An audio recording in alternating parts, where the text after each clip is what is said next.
प्यारे दोस्तों, कैसे आप सभी। उम्मीद करता हूं आप सभी बहुत ही अच्छे होंगे।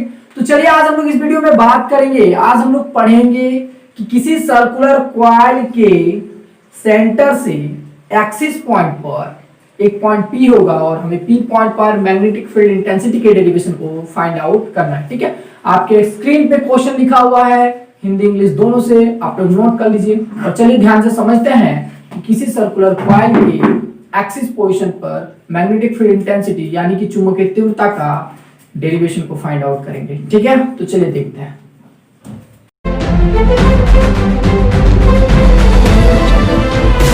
तो चलिए हम लोग देखेंगे इस डेरिवेशन को। उससे पहले मैं कुछ बताना चाहूंगा जो कि मैंने पिछला वीडियो में नहीं बताया था। ठीक है, तो हम लोग पिछला वीडियो में बात कर चुके थे कि किसी सर्कुलर कॉइल, ठीक है, किसी सर्कुलर कॉइल के सेंटर पर, यहां पर, ठीक है, सेंटर पर मैग्नेटिक फील्ड B का डेरिवेशन निकाल चुके थे। और कितना आया था मैग्नेटिक फील्ड, कितना आया था, B इक्वल टू आया था म्यू नॉट Ni/2r। ठीक है, जहां स्मॉल r जो था वो क्या था, इस सर्कुलर कॉइल का रेडियस था। बात समझ में आया। और इस सर्कुलर कॉइल से करंट कुछ ऐसे फ्लो कर रहा था, तो इस सर्कुलर कॉइल के कारण इसके सेंटर पर magnetic field B equal to आया था म्यू नॉट Ni/2r। ठीक है, चलो अब ध्यान से हमें समझते हैं। मैंने आप लोगों को इसके डायरेक्शन के बारे में नहीं बताया था, आज मैं इसके डायरेक्शन के बारे में बात करूंगा। मैग्नेटिक फील्ड B का डायरेक्शन क्या होगा इस सर्कुलर कॉइल से, तो ध्यान से समझना है। यदि करंट क्लॉकवाइज डायरेक्शन में फ्लो होगा, ध्यान समझना, यदि करंट क्लॉकवाइज डायरेक्शन में फ्लो होता है, ये रहा, किसी सर्कुलर कॉइल से यदि करंट क्लॉकवाइज डायरेक्शन में, इस डायरेक्शन में करंट फ्लो कर रहा है, तो सामने वाला फेस जो है उस साउथ पोल की तरफ बिहेव करता है। यानी कि सामने वाला जो फेस होगा ये साउथ पोल की तरफ बिहेव करेगा। ध्यान से पहले समझ लेते हैं। ठीक है, चलो तो मान लो एक सर्कुलर कॉइल है और इस सर्कुलर कॉइल से करंट क्लॉकवाइज डायरेक्शन मतलब घड़ी का डायरेक्शन, ठीक है, यदि करंट मान लो घड़ी के डायरेक्शन में फॉलो कर रहा है, तो हम अपने राइट हैंड को, ध्यान समझना, हम अपने राइट हैंड को इस प्रकार रखेंगे कि चारों उंगलियां, ये जो चारों उंगलियां दिख रहा है, ये चारों उंगलियां धारा की दिशा को यानी कि करंट की दिशा को, तब हमारा अंगूठा चुंबकीय क्षेत्र B की दिशा को बताता है। ठीक है, तो मान लो इस सर्कुलर कॉइल से अगर करंट क्लॉकवाइज डायरेक्शन में धारा प्रवाहित हो रहा है, तो हम अपने राइट हैंड को इस प्रकार रखेंगे। करंट का डायरेक्शन मैंने बताया कि इसमें क्लॉकवाइज डायरेक्शन में करंट है, ऐसे करंट फॉलो कर रहा है, तो अपने राइट हैंड को इस प्रकार रखेंगे कि ये चारों उंगलियां धारा की दिशा को, तो अंगूठा अंदर की दिशा, अंगूठा चुंबकीय क्षेत्र B की दिशा को बताएगा। यानी इस सर्कुलर कॉइल में मैग्नेटिक फील्ड B का जो डायरेक्शन होगा वो होगा अंदर की ओर होगा। और मैंने बताया था कि चुंबकीय बल रेखाएं यानी कि मैग्नेटिक लाइंस ऑफ फोर्स जो होती है हमेशा नॉर्थ पोल से निकलकर साउथ पोल में जाती है।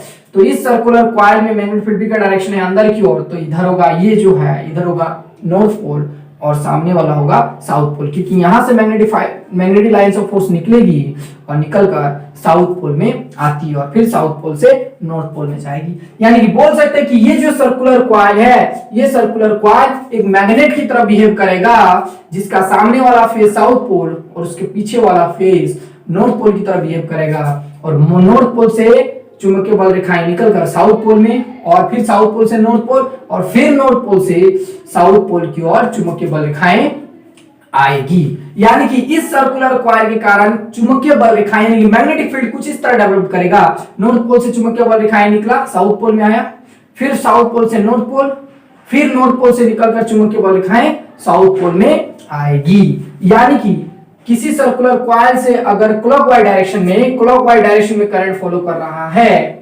तो सामने वाला फेस साउथ पोल की तरफ बिहेव करता है। देख सकते हैं हम लोग राइट हैंड को यूज करेंगे, तो अंगूठा अंदर की ओर दिखा रहा है, तो अंगूठा अंदर की ओर दिखा रहा है, तो ये अंदर वाला जो फेस होगा नॉर्थ पोल होगा और सामने वाला फेस क्या होगा, साउथ पोल की तरफ बिहेव करता है। अगर मान लो किसी सर्कुलर कॉइल से मान लो कि एंटी क्लॉकवाइज डायरेक्शन में करंट फॉलो कर रहा है, तो क्या करेंगे हम लोग, राइट हैंड को इस प्रकार रखेंगे कि चारों उंगलियां, ये चारों उंगलियां धारा की दिशा को, तो हमारा अंगूठा चुंबकीय क्षेत्र B की दिशा को बताता है। तो यहाँ पे हम अपने राइट हैंड को इस प्रकार रखेंगे, अंगूठा बाहर की ओर दिख रहा है, तो सामने वाला फेस नॉर्थ पोल की तरह और उसके पीछे वाला फेस क्या होगा, साउथ पोल की तरह बिहेव करेगा। यानी कि ये भी क्या होगा, एक मैग्नेट की तरह बिहेव करेगा। तो जब किसी वृत्ताकार तार से या फिर वृत्ताकार कुंडली से धारा प्रवाहित करता है, तो वह एक मैग्नेट की तरह बिहेव करेगा, और यदि क्लॉकवाइज डायरेक्शन में करंट फॉलो कर रहा है तो सामने वाला फेज साउथ पोल, और एंटी क्लॉकवाइज डायरेक्शन में धारा प्रवाहित हो रहा है तो सामने वाला फेज नॉर्थ पोल की तरह बिहेव करता है। आई थिंक समझ में आ गया होगा। चलिए एक बार और मैं बताऊं क्या, तो चलिए एक बार और बताता हूं क्या करना है। यदि क्लॉकवाइज डायरेक्शन में धारा प्रवाहित हो रहा है तो हम अपने राइट हैंड को इस प्रकार रखेंगे कि चारों उंगलियां धारा की दिशा, तो अंगूठा चुंबकीय क्षेत्र बी की दिशा, तो अंगूठा अंदर की ओर बता रहा है, और मैग्नेटिक लाइंस ऑफ फोर्स हमेशा नॉर्थ पोल से निकलकर साउथ पोल में थी। यहां से मैग्नेटिक लाइंस ऑफ फोर्स निकलेगा और साउथ पोल में आएगा, तो सामने वाला फोर्स होगा, सामने वाला फेज साउथ पोल की तरफ बिहेव करे। कब? जब क्लॉकवाइज डायरेक्शन में धारा प्रवाहित होता है तब। और यदि इसी सर्कुलर कॉइल से अगर एंटी क्लॉकवाइज डायरेक्शन में धारा प्रवाहित हो रहा है, एंटी क्लॉक मतलब घड़ी का उल्टा डायरेक्शन में अगर करंट फॉलो कर रहा है, तो सामने वाला फेस नॉर्थ पोल की तरह बिहेव करता है। कैसे? राइट हैंड को इस प्रकार रखेंगे, चारों उंगलियां धारा की दिशा को बताएगा, तो हमारा अंगूठा बाहर की ओर दिख रहा है तो बाहर की ओर होगा, यानी कि इधर होगा नॉर्थ पोल, और नॉर्थ पोल से चुंबकीय बल रेखाएं निकलकर वहां जाएगा, साउथ पोल में जाएगा। ठीक है, तो इस वृत्ताकार तार में इसमें एंटी क्लॉकवाइज डायरेक्शन में धारा प्रवाहित हो रहा है तो सामने वाला फेस नॉर्थ पोल की तरह बिहेव करेगा। इसको याद रखने का सिंपल सा एक फंडा ये है कि हम लोग देखेंगे इसमें क्या है, एंटी क्लॉकवाइज डायरेक्शन, तो प्रोनाउंसिएशन में क्या है, एन आ रहा है, तो साउथ, जो सामने वाला फेस हो जाएगा वो होगा नॉर्थ पोल। और जस्ट इसका ऑपोजिट बात करेंगे, अगर क्लॉकवाइज डायरेक्शन में धारा प्रवाहित हो रहा है तो चेक करेंगे एंटी क्लॉकवाइज डायरेक्शन में क्या होगा, सामने वाला फेस नॉर्थ पोल, तो क्लॉकवाइज डायरेक्शन में सामने वाला फेस साउथ पोल की तरह बिहेव करेगा। तो याद रखने के लिए एक बहुत ही सिंपल सा ट्रिक है। ठीक है, तो चलिए याद रखना इतना कि किसी सर्कुलर कॉइल के सेंटर पर मैग्नेटिक फील्ड B का वैल्यू होता है B = म्यू नॉट Mi/2r। ठीक है, और चूंकि आप लोगों को बायोट-सेवर्ट लॉ जो कि बहुत इंपॉर्टेंट है, बायोट-सेवर्ट लॉ मैंने बताया था आप लोगों को कि किसी लंबे सीधे या फिर टेढ़ा मेढ़ा तार AB के एक छोटे से भाग DL के मध्य बिंदु मिड पॉइंट O से r डिस्टेंस पर एक पॉइंट P है, और P पॉइंट पर मैग्नेटिक फील्ड हम लोगों ने माना था कितना, dB, और dB की इक्वल कितना आया था, बोलो mu naught by 4 pi IDL sin theta by r²। This is Biot Savart law, मैंने आप लोगों को पहले ही बता दिया हूं, और इसको अभी माइंड में रखना ही है क्योंकि इसका यूज हम लोग करेंगे। तो चलिए देखते हैं, अब हम लोग का जो क्वेश्चन था, क्वेश्चन पे आते हैं। आज का जो क्वेश्चन मैं लेके आया था, क्वेश्चन क्या है, किसी सर्कुलर कॉइल के सेंटर से एक्सिस पोजीशन पर, ठीक है, एक पॉइंट P होगा और हमें P पॉइंट पर मैग्नेटिक फील्ड के डेरिवेशन को फाइंड आउट करना है, यानी चुंबकीय तीव्रता, चुंबकीय क्षेत्र, चुंबकीय फ्लक्स घनत्व भी बोलते हैं उसको, उसके डेरिवेशन का क्या करेंगे, फाइंड आउट करेंगे। और इसका यूनिट मैंने बताया था टेस्ला होता है, इसका यूनिट क्या होता है, टेस्ला होता है। ठीक है, तो चलिए ध्यान से देखते हैं। मान लो ये वृत्ताकार तार है और इस वृत्ताकार तार का ये सेंटर है, और सेंटर से x पॉइंट पर यहां से, ठीक है, यहां से मान लो इसका डिस्टेंस कुछ होगा, मान लो इसका डिस्टेंस x है, ठीक है, या फिर इसका डिस्टेंस r है, तो r डिस्टेंस पर क्या करना है हमको, मैग्नेटिक फील्ड B के डेरिवेशन को फाइंड आउट करना है। ठीक है, कुछ समझ में आ रहा है, नहीं आ रहा है? चलो मान लो ये सर्कुलर वायर है, और ये सर्कुलर वायर का सेंटर से ये देखो एक्सिस पोजीशन पर यहां पे एक पॉइंट P होगा, और हमें P पॉइंट पर क्या करना है, मैग्नेटिक फील्ड के डेरिवेशन को फाइंड आउट करना है। तो चलिए वहां पे पता नहीं आप लोगों को समझ में आया कि नहीं, मैं फिगर ड्रॉ कराऊंगा तो फटाक से समझ में आएगा। चलो मान लो यहाँ पे एक सर्कुलर वायर है, और इस सर्कुलर वायर का ये रहा सेंटर, इस सेंटर का नाम O है। चलो इसका रेडियस होगा कैपिटल R, इसका रेडियस क्या है, कैपिटल R है, यहां पर भी इसका रेडियस क्या होगा, कैपिटल R होगा। ठीक है, और इसके मिड पॉइंट बोल सकते हैं, इसका सेंटर O से यहां पर R पॉइंट, यहां से R डिस्टेंस पर एक पॉइंट P है, और हमें P पॉइंट पर क्या करना है, मैग्नेटिक फील्ड यानी चुंबकीय क्षेत्र B के डेरिवेशन को फाइंड आउट करना है। ठीक है, यानी B के डेरिवेशन को क्या करना है, फाइंड आउट करना है। बात समझ में आ गया?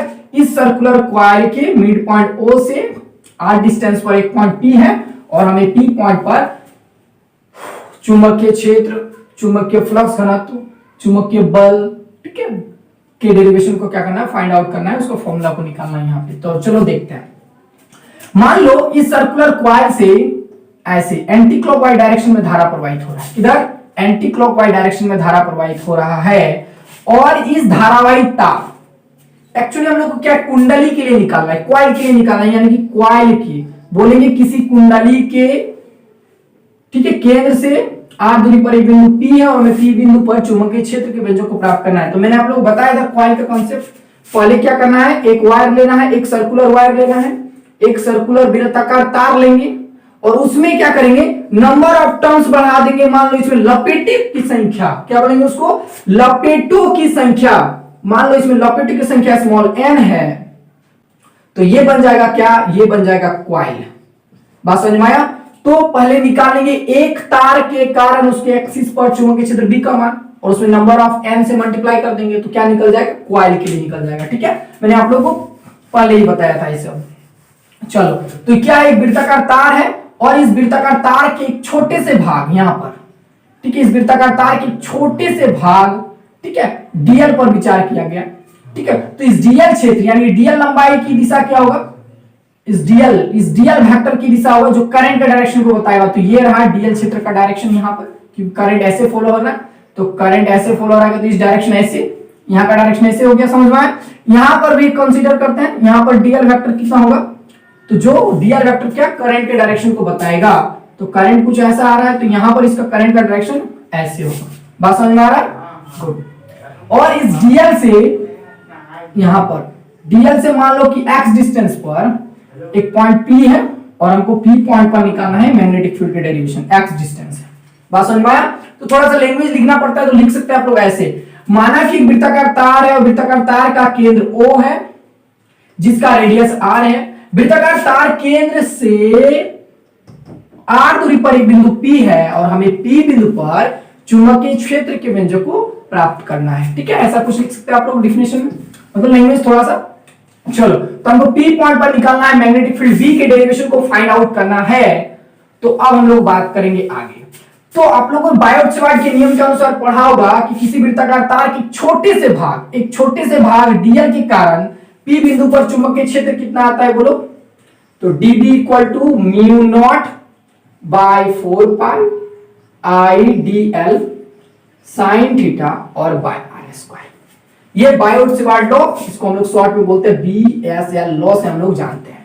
ठीक है, कि किसी वृत्ताकार तार के, चाहे किसी भी तार के छोटे से भाग dl से, ठीक है, r दूरी पर जो है चुंबकीय क्षेत्र की दिशा यानी dB इक्वल टू होता है mu naught by 4 pi I dl sin theta by r square, चूंकि ये बायोट-सेवार्ट लॉ था। तो यहां पे देखते हैं इस वृत्ताकार तार के छोटे से भाग dl से, यहां पे देखो इसका डिस्टेंस कितना x दूरी पर, यानी कि P बिंदु पर चुंबकीय क्षेत्र dB का मान कितना हो जाएगा, तो dB का मान होगा mu naught by 4 pi I dl sin theta और बाय x स्क्वायर हो जाएगा। क्यों, क्योंकि यहां से यहां तक का डिस्टेंस जो है x है, यहां से यहां तक का जो दूरी है वो x है, इसलिए यहां पे हो गया x स्क्वायर। बात समझ में आ गया, good.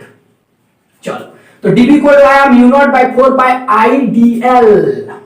I dl sin theta by x square आया यहां पर। बात समझ में आ रहा है, गुड। अब ध्यान से देखो, थोड़ा गौर से, क्या देखना है, ये जो dl वेक्टर है जो करंट के डायरेक्शन को बता रहा है, ये dl वेक्टर, और ये जो x दिख रहा है ये एक दूसरे के परपेंडिकुलर है, ये एक दूसरे के है 90 डिग्री पर एंगल पर है। ये जो थीटा बना रहा है, कितना बना रहा है, 90 डिग्री बना रहा है। आप लोगों को समझ में नहीं आ रहा होगा कि कैसे 90 डिग्री हो रहा है। देखो, ये वृत्ताकार तार है, इस वृत्ताकार तार से एंटी क्लॉकवाइज डायरेक्शन में धारा प्रवाहित हो रहा है और यहां पर जो dl वेक्टर है, तो dl वेक्टर डायरेक्शन ऐसे है।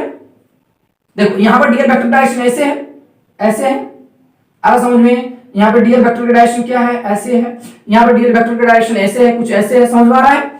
और यहां से देख सकते हैं, यहां से x ऐसे कुछ झुका हुआ है, तो इसके बीच का एंगल कितना है, 90 डिग्री, यानी करंट का डायरेक्शन और x जो दूरी है, दूरी का डायरेक्शन वो कितना है, दोनों के बीच का एंगल जो है वो है 90 डिग्री, यानी थीटा इक्वल टू 90 डिग्री।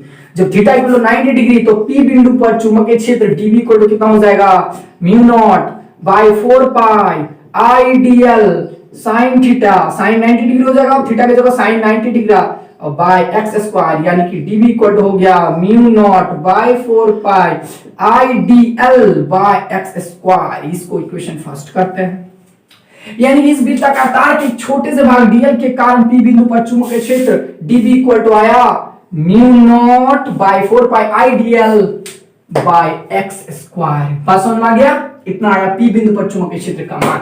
अब ध्यान से समझते हैं, इस dl के कारण चुंबकीय क्षेत्र B की दिशा कुछ ऐसे होगा, इस छोटे से भाग dl के कारण p बिंदु पर चुंबकीय क्षेत्र b की दिशा कुछ ऐसे होगा, ये होगा db के डायरेक्शन, और इसके कारण इस छोटे से भाग dl के कारण यहाँ पर p बिंदु पर चुंबकीय क्षेत्र b की दिशा कुछ ऐसे होगा, इसको बोलेंगे यहाँ पर db। अब इसको x एक्सिस में और इसको क्या करेंगे, यहाँ पर कंपोनेंट निकालेंगे, और इस डायरेक्शन में क्या करेंगे हम लोग, कंपोनेंट निकालेंगे। दो इसका कंपोनेंट हो जाएगा, इसको मिटा देते हैं आप, ठीक है, और यहाँ पे कंपोनेंट निकालेंगे। अब ध्यान से समझते हैं, ये है रिजल्टेंट वेक्टर db है, बात समझ में आया। चलो मान लो कि ये वाला एंगल कितना है, थीटा है, ये वाला एंगल कितना है, थीटा है। तो अब देखिए ध्यान समझना है कि ये वाला जो एंगल दिख रहा है, ये वाला एंगल, ये कितना है, 90 डिग्री आपस में। तो ये वाला एंगल कितना हो जाएगा बोलो, ये हो जाएगा 90 माइनस थीटा होगा कि नहीं। ये वाला एंगल थीटा है, ये वाला एंगल 90 डिग्री है, तो ये वाला एंगल कितना होगा, 90 माइनस थीटा होगा। अब देखो ध्यान से, मैं बता रहा हूं कि db का जो डायरेक्शन है ना, वो db का डायरेक्शन x का जो डिस्टेंस दिख रहा है, ये जो x है ये वाला, इससे क्या है, परपेंडिकुलर में होता है, यानी कि 90 डिग्री है। ये वाला जो एंगल दिख रहा है वो कितना है, 90 डिग्री है। तो 90 डिग्री है, तो ये वाला एंगल कितना हो जाएगा बोलो, थीटा हो जाएगा। चेक करते हैं सही है कि नहीं, तो होगा यहाँ पे 90 माइनस थीटा और प्लस थीटा, दैट मींस कितना हो गया, 90, ये कट जाएगा। चलो, तो ये वाला एंगल होगा थीटा यहाँ पे, बात समझ में आए। सेम टू सेम हम लोग नीचे में भी करेंगे। देखो यहाँ पे क्या है, थीटा एंगल है, तो ये वाला एंगल कितना हो जाएगा बोलो, ये वाला एंगल होगा 90 माइनस थीटा। क्यों, क्योंकि ये आपस में क्या है, परपेंडिकुलर है, ठीक है, ये वाला एंगल है परपेंडिकुलर। तो ये वाला एंगल कितना हो जाएगा, तो ये वाला एंगल होगा थीटा। क्यों, क्योंकि ये भी जो है आपस में परपेंडिकुलर होगा, ये वाला और ये वाला, यानी कि जो P पॉइंट है और ये जो दिख रहा है इसका परपेंडिकुलर होता है ये 90 डिग्री आपस में दिख रहा है ना सबको, गुड। तो ये वाला एंगल होगा थीटा होगा, यानी कि यहां से ये थीटा एंगल पर db है। तो थीटा वाले दिशा में db कितना होता है, तो थीटा वाले दिशा में होता है db cos थीटा, इसका कंपोनेंट ये हो जाएगा db cos थीटा, ठीक है। और थीटा वाले दिशा के परपेंडिकुलर डायरेक्शन में, यहाँ पे थीटा वाले दिशा के परपेंडिकुलर डायरेक्शन में यहाँ पर db कितना हो जाएगा बोलो, db sin थीटा। इसके कारण भी निकालते हैं, तो इसके कारण यहाँ थीटा वाले डायरेक्शन में कितना होगा, db cos थीटा कंपोनेंट, और इसके लंबवत दिशा में, इसके परपेंडिकुलर डायरेक्शन में कितना होगा, db sin थीटा होगा। अब ध्यान से देख सकते हैं कि P पॉइंट पर जो है ये db cos थीटा और ये db cos थीटा आपस में क्या हो जाएगा, बैलेंस हो जाएगा, दोनों क्या है, बराबर है। और जो P पॉइंट पर है db sin थीटा और db sin थीटा होगा, वो क्या होगा, जुड़ जाएगा। क्या होगा, आपस में क्या हो जाएगा, जुड़ जाएगा। इस dl वेक्टर के कारण P पॉइंट पर चुंबकीय क्षेत्र कितना आ रहा है, db sin थीटा, और इस dl वेक्टर के कारण, यानी कि इस छोटी सी लंबाई के कारण P पॉइंट पर मैग्नेटिक फील्ड का मान कितना आ रहा है, db sin थीटा आ रहा है। और ये दोनों आपस में क्या बैलेंस है, और ये दोनों आपस में क्या हो जाएगा, जुड़ जाएगा। यानी कि इन दोनों का हम लोग करना पड़ेगा इंटीग्रेशन। बात समझे, दोनों का नहीं, किसी एक को लेके हम लोग कर लेंगे। छोटे से भाग dl के कारण P पॉइंट पर मैग्नेटिक फील्ड आया है db sin थीटा, और db sin थीटा का क्या करेंगे, इंटीग्रेशन करेंगे, तो पूरे तार का निकल जाएगा। मैं भी समझा रहा हूं, चलो यहां तक समझ में आ गया होगा, गुड। अब देखो ध्यान से समझो, इस वृत्ताकार तार के एक छोटे से भाग dl के कारण P पॉइंट पर मैग्नेटिक फील्ड कितना आया, मैग्नेटिक फील्ड आया db sin थीटा। किसके कारण, इस छोटे से भाग, इस वृत्ताकार तार की छोटी सी लंबाई dl के कारण P पॉइंट पर कितना रहा, मैग्नेटिक फील्ड का मान आया db sin थीटा। इस छोटे से भाग के कारण भी कितना P पॉइंट पर मैग्नेटिक फील्ड आया db sin थीटा। अगर यहां पे बात करेंगे तो इसके कारण भी यहां पर मैग्नेटिक फील्ड, इसके कारण, इस छोटी सी लंबाई के कारण भी P पॉइंट पर आता कितना, db sin थीटा। यहां पर बात करेंगे इस तार के एक छोटे से भाग dl के कारण भी P पॉइंट पर मैग्नेटिक फील्ड कितना आएगा, db sin थीटा आएगा, ठीक है। तो इस वृत्ताकार तार के छोटे से भाग dl के कारण जब बात करेंगे तो मैग्नेटिक फील्ड आया db sin थीटा। तो इस पूरे वृत्ताकार तार के कारण, इस पूरे वृत्ताकार तार के कारण P पॉइंट पर मैग्नेटिक फील्ड कितना आएगा, तो मैग्नेटिक फील्ड db का मान आएगा db इक्वल टू, क्या करेंगे, इसको इंटीग्रेशन कर देंगे, यानी कि मैग्नेटिक फील्ड P पॉइंट पर चुंबकीय क्षेत्र B इक्वल टू आएगा इंटीग्रेशन db sin थीटा। ध्यान से समझना है बात को, db कितना आएगा, sin थीटा। इस तार के छोटे से भाग dl के कारण आया P पॉइंट पर मैग्नेटिक फील्ड कितना आया, देखो db sin थीटा, ठीक है। तो पूरे वृत्ताकार तार के कारण, छोटी सी लंबाई के कारण कितना, db sin थीटा। तो पूरे वृत्ताकार तार के कारण मैग्नेटिक फील्ड एक्सिस पर कितना आएगा, इसी को करेंगे इंटीग्रेशन। इंटीग्रेशन का मतलब होता है जोड़ना, तो इस छोटे से पार्ट को अगर इस छोटी सी लंबाई को इंटीग्रेशन कर देंगे, इस छोटी सी लंबाई यानी कि डीएल का अगर इंटीग्रेशन करेंगे तो आएगा क्या, पूरे तार की लंबाई। ठीक है, तो पूरे तार की लंबाई आएगा, तो इस पूरे वृत्ताकार तार के कारण पी पॉइंट पर मैग्नेटिक फील्ड कितना आ जाएगा, integration DV sine theta. Meaning समझ में आ गया आप लोगों को? आई थिंक समझ में आ गया होगा। ठीक है, तो पूरे वृत्ताकार तार के कारण पी बिंदु पर चुंबकीय क्षेत्र बी इक्वल टू कितना है, इंटीग्रेशन डीवी साइन थीटा। बस इसको इंटीग्रेशन करना है और कहानी खत्म। तो डीवी का वैल्यू कितना आया था, अभी जस्ट हम लोग निकाल चुके थे। तो डीवी इक्वल टू आया था mu naught by 4 pi I D L और बाय एक्स स्क्वायर। आया था कि नहीं, कितना आया था, एक्स स्क्वायर। चलो तो यहां पे लिखेंगे डीवी का वैल्यू देखो, mu naught by 4 pi I D L और बाय एक्स स्क्वायर आया था। क्लियर? और यहाँ पे कितना है, ये डीवी का वैल्यू है और है यहाँ पे साइन थीटा। जितना सारा कांस्टेंट टर्म है सारा को हम क्या करेंगे, निकाल लेंगे। जितना सारा कांस्टेंट टर्म है सबको बाहर निकाल लेते हैं। ठीक है, तो कांस्टेंट टर्म क्या क्या है देखते हैं फिर। चलो सारा कांस्टेंट टर्म को बाहर निकालते हैं, तो कितना हो जाएगा, म्यू नॉट बाय 4 पाई बाहर, आई भी बाहर, एक्स स्क्वायर भी बाहर। ठीक है, साइन थीटा भी बाहर हो जाएगा और कितना इंटीग्रेशन किसका होगा, डीएल का इंटीग्रेशन होगा। ठीक है, हम लोग यहाँ पुट कर सकते हैं, इसलिए साइन थीटा का वैल्यू हम लोग निकाले थे, तो साइन थीटा इक्वल होता है पी बटा एच। साइन थीटा इक्वल होगा पी बटा एच। देख सकते हैं ये आपस में परपेंडिकुलर है, पी का वैल्यू आर है और एच का वैल्यू एक्स है, यानी कि यहाँ पे बोलेंगे कितना कितना बोलेंगे, पी आर और एच का वैल्यू कितना एक्स है, तो होगा आर बाई एक्स। समझ में आ गया, कितना होगा, आर बाई एक्स। यहाँ पे पुट कर सकते हैं हम लोग आर बाई एक्स। ठीक है, तो अब यहाँ पे लिख दे रहा हूं मैं यहाँ पे सीधे आर बटा एक्स।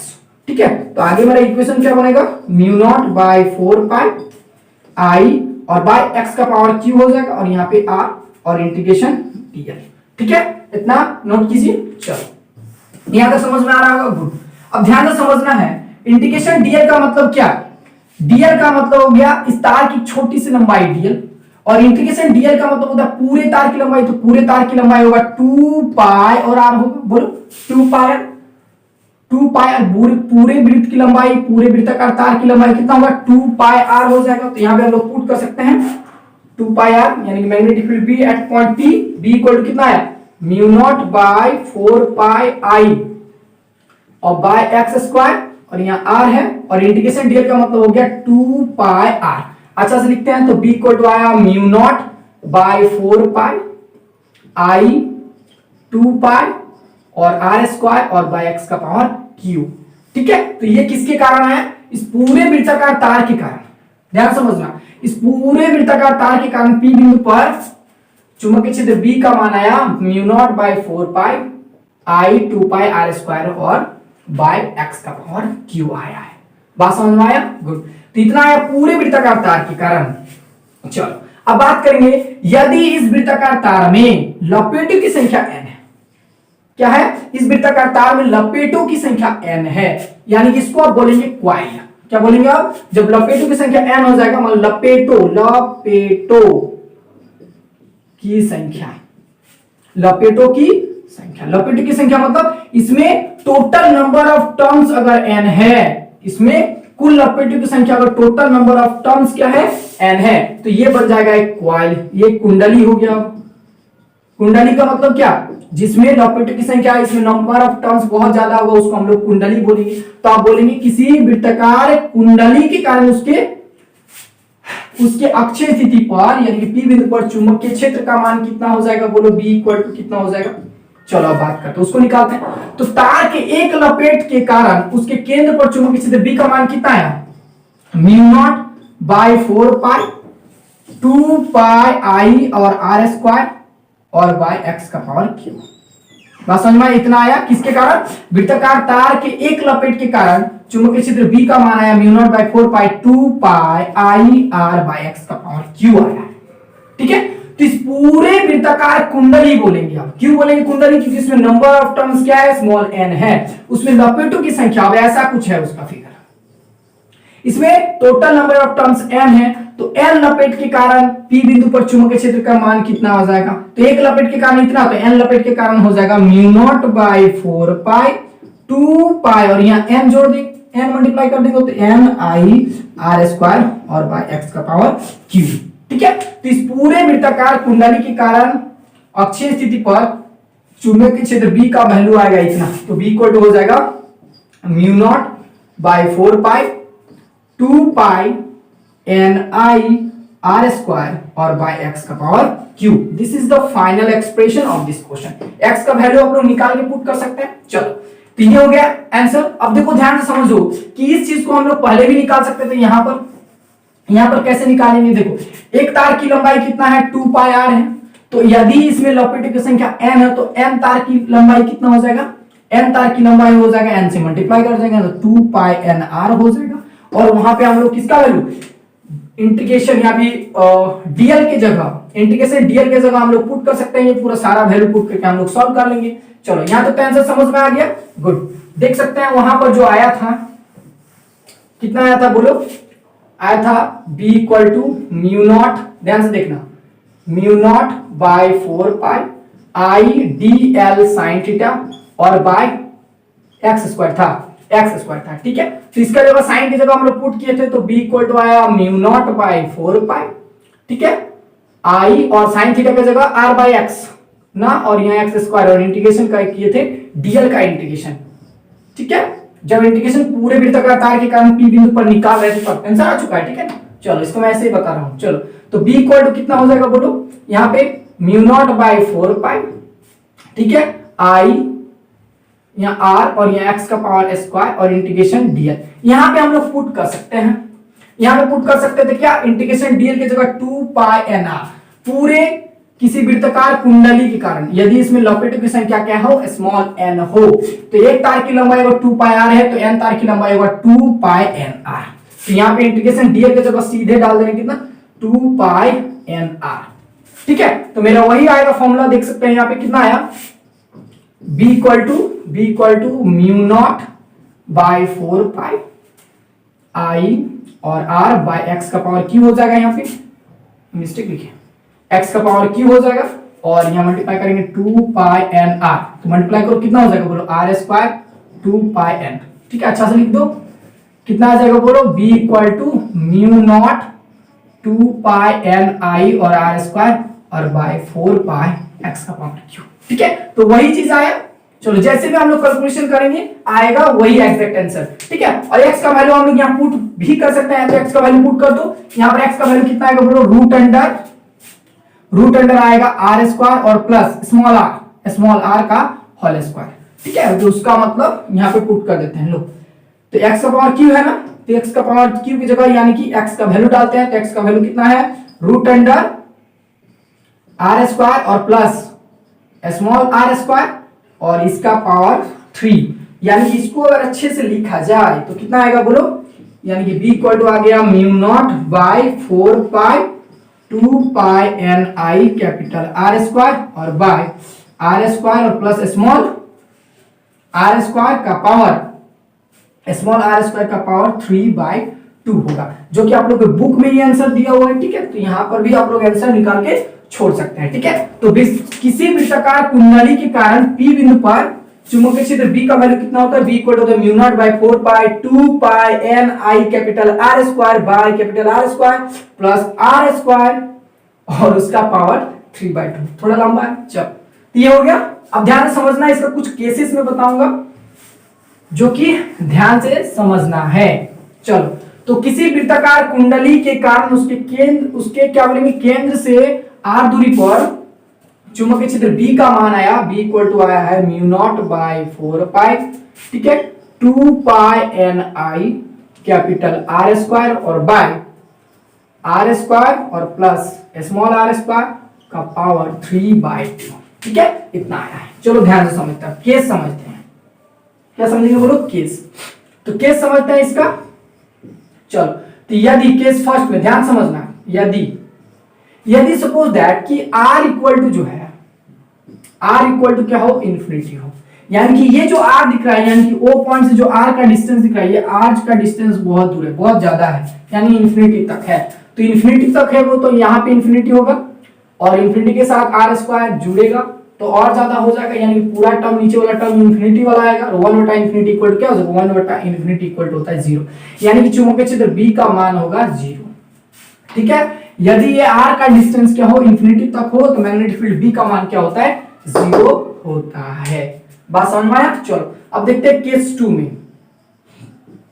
केस 2 में यदि r इक्वल टू 0 होगा, यदि r इक्वल टू 0 मतलब r इक्वल टू 0 मतलब ये r को कहां तक ले आएंगे, यहां कर देंगे, यानी 0 होगा। तो हम लोग पढ़े हैं किसी वृत्ताकार कुंडली के कारण उसके केंद्र पर चुंबकीय क्षेत्र B का वैल्यू होता है म्यू नॉट Ni और बाय 2r होगा। यहाँ पे कैपिटल R है, इसका रेडियस तो होगा 2r होगा। अब देखते हैं इसमें r आए कि नहीं, तो r इक्वल टू 0 यहाँ पे लगा, पुट करो और सॉल्व करके देखते हैं। ये तो पढ़ चुके हैं हम लोग पहले, इतना आना चाहिए। तो b इक्वल टू होगा mu naught by 4 pi 2 pi Ni capital R square by, नीचे में क्या हो जाएगा, टर्म 0 तो होगा r का पावर 2 और इनटू में उसका पावर है 3/2। ठीक है, ये वाला पूरा टर्म 0 हो गया। चलो यहां से 2 से 2 मर गया, यानी कि b इक्वल टू कितना आया, mu naught by 4 pi 2 pi Ni capital R square और इसका पावर कैपिटल R का पावर 3।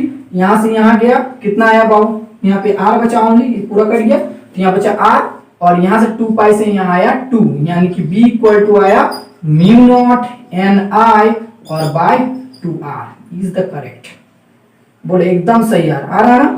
चलो चूंकि ये आ गया, चलो तो आप समझ सकते हैं कि किसी वृत्ताकार कुंडली के कारण उसके केंद्र पर चुंबकीय क्षेत्र B का वैल्यू होता है mu naught Ni bye 2r, चूंकि हम लोग ये पढ़ चुके हैं पहले इसका डेरिवेशन।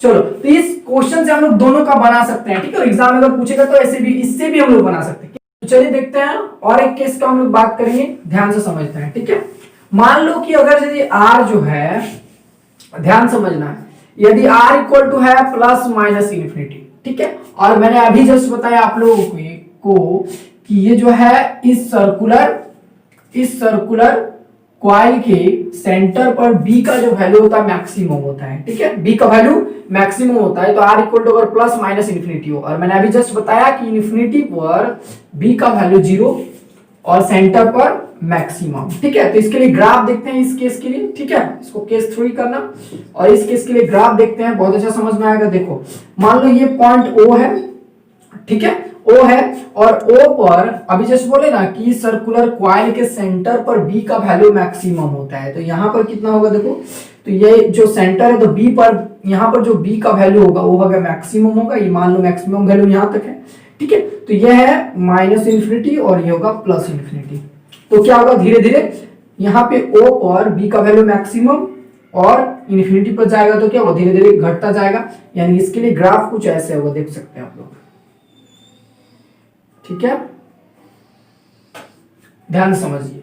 तो ये जैसे ही जैसे इंफिनिटी की ओर जाएगा, इंफिनिटी की ओर जाएगा B का वैल्यू घटते जाएगा, और इंफिनिटी पर जाकर क्या, B का वैल्यू 0, और धीरे धीरे जब O की तरफ आएगा तो B का वैल्यू मैक्सिमम। ठीक है, और फिर इधर इंफिनिटी तक जाएगा, इंफिनिटी तक जाएगा तो क्या होगा, B का वैल्यू 0 हो जाएगा, और इंफिनिटी से जब O की तरफ आएगा तो B का वैल्यू जो होगा मैक्सिमम होगा। ठीक है, तो ये केस 3 का ये ग्राफ है। ठीक है, तो हम लोग मिलते हैं मिलते हैं नेक्स्ट वीडियो में, और नेक्स्ट वीडियो में हम लोग एक और डेरिवेशन करेंगे। ठीक है, किसी लंबा सा तार लेंगे और उस तार के कारण, इस पूरे तार के कारण उसके बगल में मैग्नेटिक फील्ड B का डेरिवेशन फाइंड आउट करेंगे। ठीक है, तो मिलते हैं हम लोग नेक्स्ट वीडियो में। Thank you very much.